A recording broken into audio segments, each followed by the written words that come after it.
میں جب چھوٹی تھی تو مجھے بھی دلہن بننے کا بہت شوق تھا۔ جب کسی کی شادی سے ہو کر گھر آتی تو ہمیشہ گھر والوں سے پوچھتی کہ آخر میری شادی کب ہوگی۔ امی کے زردار دوپٹے کو اوڑھے، لپسٹک لگائے اور دونوں ہاتھوں کو دلہن کی طرح گھٹنوں پر رکھے، نظریں جھکائے لمبے سے گھونگھٹ میں وہ ننھی سی دلہن۔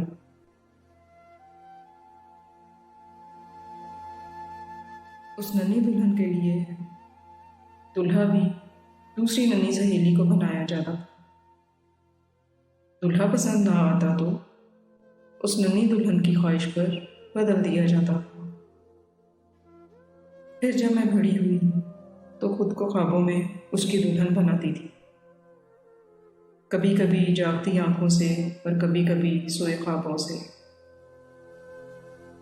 مجھے دلہن بننا تھا تو صرف اس کی، مگر میں یہ بھول گئی تھی کہ کسی کی دلہن بننے سے پہلے یہ ضروری ہوتا ہے کہ وہ بھی ہمیں دلہن کے روپ میں دیکھنے کی چاہ رکھتا ہو۔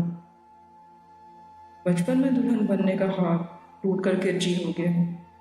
ہم لڑکیوں کو بچپن میں دلہن بننے کا خواب مہنگا پڑ جاتا ہے۔ دلہن تو ہر لڑکی بن ہی جاتی ہے، مگر جو لڑکیاں خوابوں میں کسی ایک ہی دلہن بن چکی ہوں تو انہیں جب حقیقت میں اس کے علاوہ کسی اور کی دلہن بننا پڑ جائے تو پھر وہ دلہن تو ہوتی ہیں مگر زندہ نہیں ہوتی۔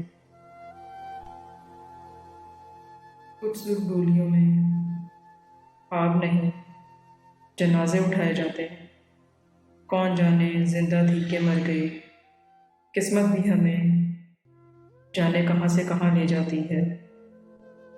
جو سب ہم زندگی میں سوچتے ہیں ویسا ہوتا نہیں، اس لیے اللہ پاک سے دعا ہے کہ اگر کوئی بھی کسی کی چاہ رکھتا ہو تو اللہ پاک ان کو ضرور ملائے۔